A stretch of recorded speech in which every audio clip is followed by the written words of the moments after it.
to in Stockholm. Yay! Guten Morgen. Wait, that's not. No, that's German. Guten Morgen.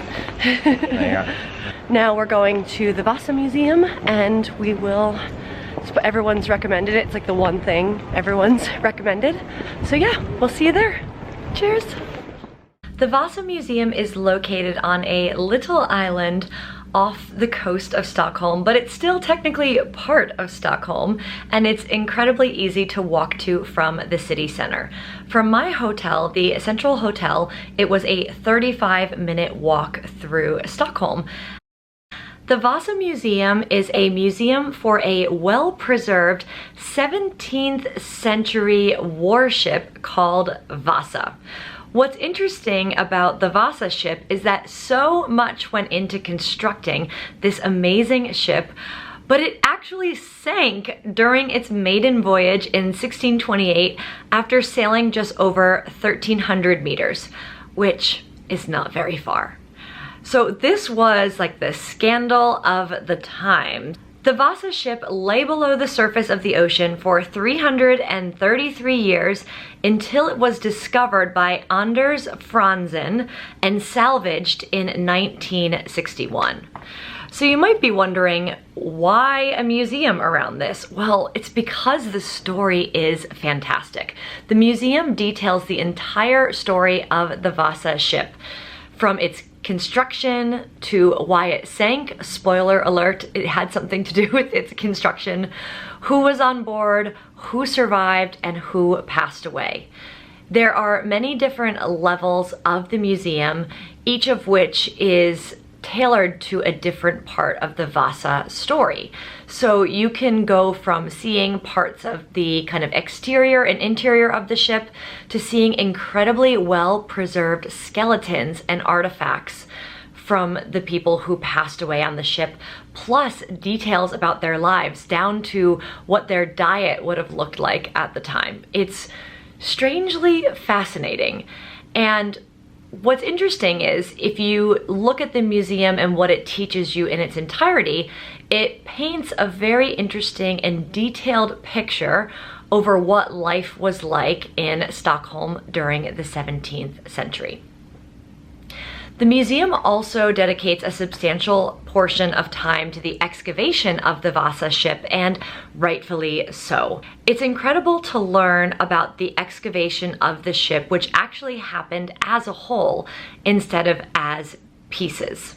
It's also incredible to hear the stories of the archaeologists who worked on this project, because they had to work incredibly quickly because they weren't sure, once the ship was kind of pulled out of the ocean, how long it would be safe for them to actually work inside of the ship, because I think they were worried that the ship would essentially collapse on them.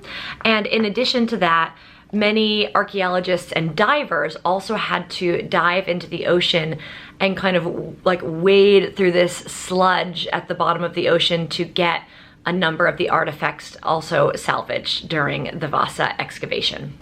I feel tall. I feel tall here, Jess. Do you? You look really tall there, yeah. One wrong move, you're gonna get a whack in the head. All right, Jake, so what did you think of the Vasa Museum? Very impressive. I thought it was a lot of fun. I didn't know anything about it going in. Yeah. If you will leave wanting a similar thing for the Titanic, but realize that it's not possible due to some environmental circumstances around the way the two ships sank. Yeah. You'll be surprised to see human skeletons and human bones. That's pretty interesting. They were really well preserved too, which kind of, I mean, because it took like, what did they say, 366 years or something like that? I'm making that up, but like hundreds and hundreds of years to excavate the ship. And then they actually excavated the ship in its entirety, which I actually thought was quite impressive that they were able to do that without completely breaking and wrecking the ship. Yeah. And just the extensive amount of work it took to do that. So I think that was probably the most impressive thing, is just seeing kind of, they really explain that process in detail, which is never something you thought you needed to know, but I guess you kind of appreciate it. If you go, you'll wish there was one for the Titanic. There you go, you heard it here first. If you are visiting the Vasa Museum, there are actually quite a few other cool museums in the area. There's the Viking Museum, there's also a contemporary art museum, and also the Abba Museum. So because of our limited time in Stockholm and needing to go catch a flight, we weren't able to go into all of them, but we did make a cheeky little stop at the exterior of the Abba Museum. So as a hot tip, even if you're not gonna go inside the museum and do the full tour, there's actually these amazing cardboard cutouts in front of the Abba Museum where you can strike your best facial pose in the cardboard cutout with members of the band, which is quite cool. And they have it so you can pick which member of Abba you want to be, which really clever. And then the gift shop is also really fun if you want to pick up any souvenirs from your time in Stockholm. After our quick stop at the Vasa Museum, we made our way back into central Stockholm and we were hungry.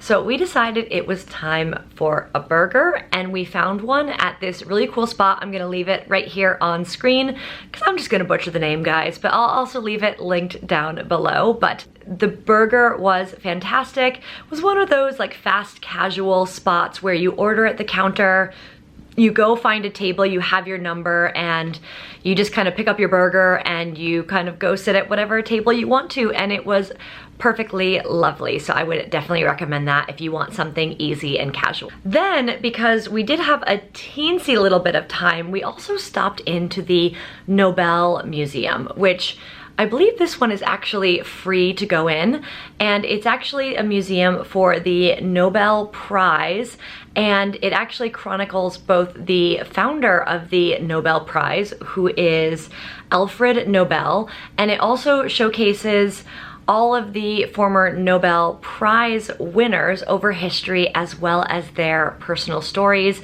and lots of personal artifacts as well. And it's not something you would expect to be in Stockholm, and it's one of those, it's just a great reminder of how many amazing museums there are in Stockholm, and I would definitely recommend that you go check out this one. So with that said, guys, that wraps up my day 2 in Stockholm. I really hope that you enjoyed this video. I would love to go back to Stockholm again, probably in warmer weather if I'm honest, but I have to say even going in December was still lovely because even though it's cold, just bring lots of warm layers, and the city is just lit up so stunningly beautifully. Plus you have Christmas markets and everything's decorated for Christmas.